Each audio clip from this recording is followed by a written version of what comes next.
I know you. When there is something you want to know, you go to God. God will reveal it to you. But this one, you have not done it. You have not asked God about covenants as the nation is concerned. You haven't. Go and do it, and you come and confirm what I'm saying, so that we can save this nation. My interest is not popularity.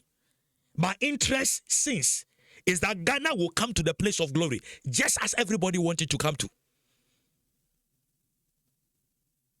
So, Prof, if it's about the second coming of Mahama, the third coming of Mahama, the President John Dramani Mahama, respectfully, please, do not rush to do that, because you are going to bury your ministry and you are going to bury your assignment. I'm using a right choice of word because that is what is going to happen. I'm not prophesying against you.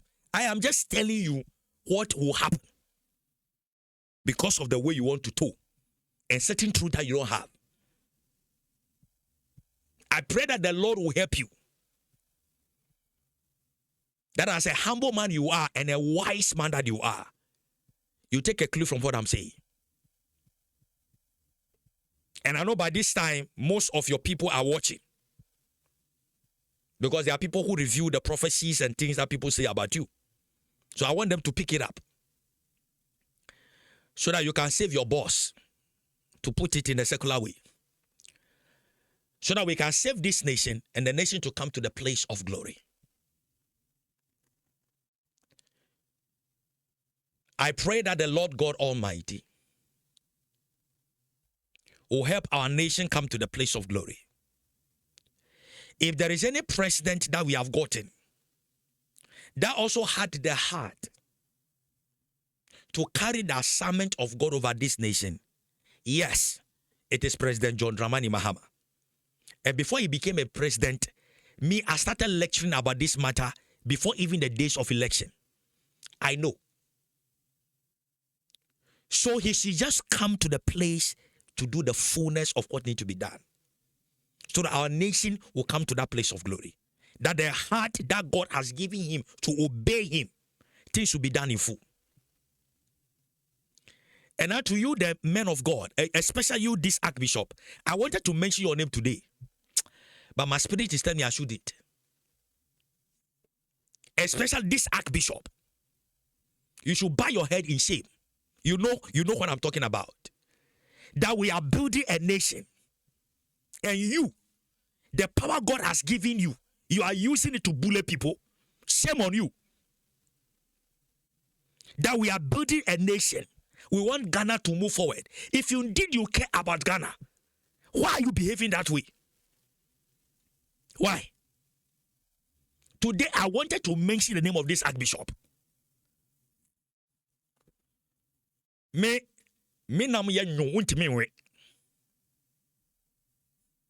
wanted to mention the name of this Archbishop because he's doing Ghana a disfavor as this matter is concerned. But it is my prayer that my brother also Bempa, you not rush in doing anything to kill your ministry. But as during the time of election, that when God asked me to tell my brothers, other brothers that, was exposed and disgraced, that if they want, they should try it. So, Prof, if it is that you want to prove that indeed you are called, when you say something come to pass, please try it. But it's my prayer that you shouldn't do that, because it will grieve my soul. I'm not sending a challenge to you, not at all. I'm just revealing what you don't know. That when it comes to watchers in Ghana, you those that your faces can be seen on the media, you are just a drop among the watchers. There are people powerful. There are people more depth than you guys, but they are quietly doing their job. So let us not be fooled by thinking that our faces are on the social media or in the media, so They are singing our song, so we think that we are the people who speaks and God listen. Trust me, that's the biggest mistake. It's a biggest mistake. It's a biggest mistake. Especially when of late, and I think I also mentioned that before about my brother Osumempa, of what God is about to do with him and all those things. And other prophets also are saying the same thing. It is because it is true that God has called him into that field. But he's not above anybody. And he haven't said that in the first place. He's just a person. And he's the one that his face is outside there. And we thank God for his life. But my prayer is that he will not come to that place of taking the pusher, of thinking that when he say it, that's where it comes to pass. That is a lie. It's not when you say it. It comes to pass because you are in line with the portal movement of God as Ghana is concerned. But this time, if it is about President Mahama going for a third term, Prof, please, there is something lying there that you don't have knowledge about. Please, don't try it. Because we want to see your voice kept. Because you are doing great for the nation. Don't do it. But as I said, if you like, try it. So that, and let me clarify this, because last time when I was talking like this, some NDC people were saying that why is it that I'm against President Mahama? And I said, that is a very foolish talk. If there was anybody, any man of God, before President Mahama came to the second term, this term, if there was any man of God that showed his face, first of all, to talk about President Mahama, go to radio station, TV station, it was me. Go and ask his campaign office. Nobody, no man of God, before Niger Gesi and these people came and make noise. Nobody was ready to do that. Nobody. It was me, I, Apostle Chris Livajuano. Go and ask the NDC people. Go and ask your campaign, Mahama's campaign office administrator then, Dr. Callistus Mahama. Go and ask him. There was no man of God who was ready to stick his neck out of Mahama, President Mahama, respectfully. It was me. Go and ask them. It was me who stick my neck out. So I'm not speaking against President Mahama. If there was anybody who spoke about the nation and President Mahama becoming the president, that he was a chosen vessel of God, it was me. Who showed my face, risked my life, because there was a lot of contention going on spiritually those times. It was me. Who did though? It was me. It was latter day sent. Most of the prophets that begin to tell Mahama, they are latter day sent. But it was me who stick my neck out. My family was even afraid for me.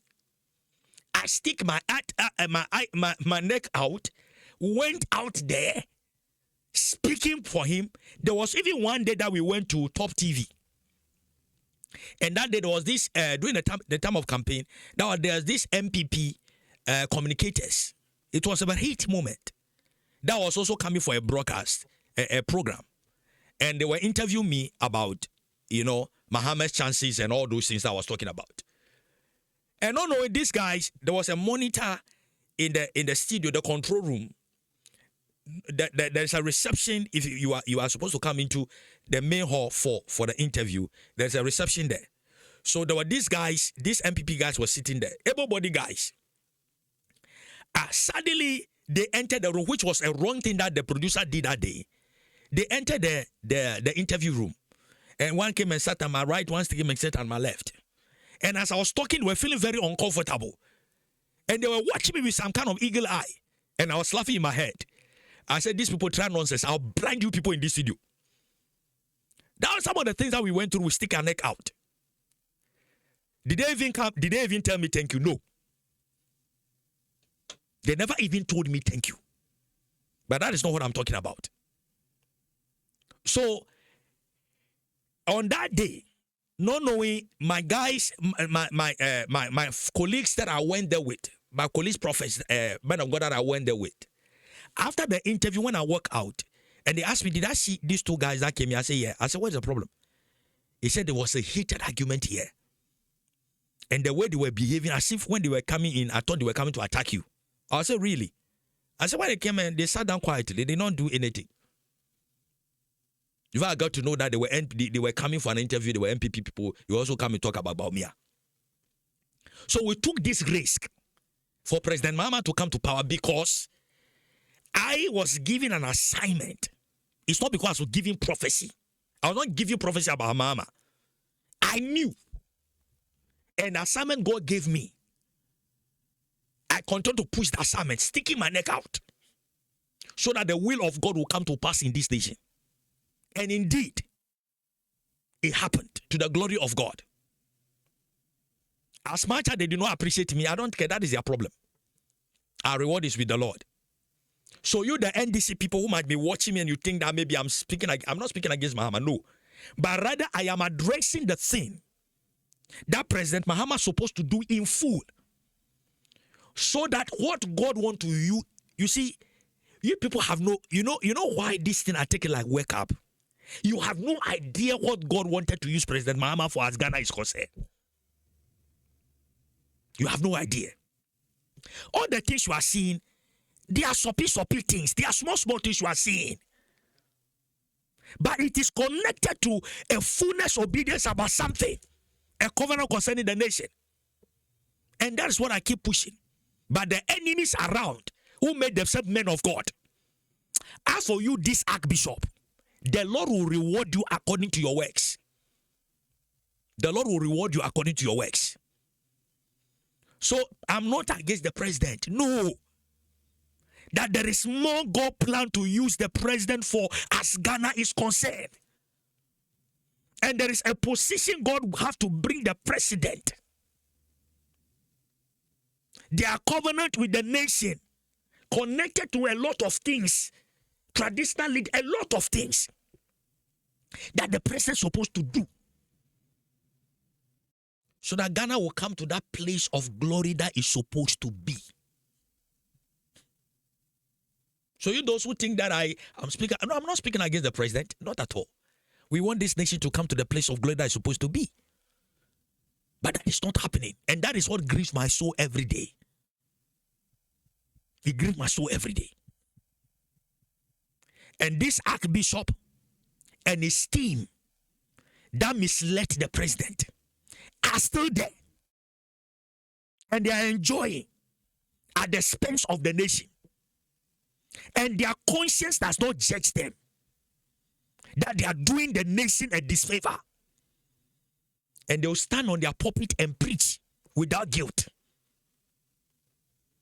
That because of them, the progress of Ghana, the way Ghana is supposed to go, the speed of development that we are not experiencing, their conscience is not judging them. That the man God sent to fulfill this agenda will put an impediment on his way, and he has not done it. And they are still comfortable there. What wicked people. And they claim they love Ghana, and they claim they love President John Dramani Mahama. These are hypocrites.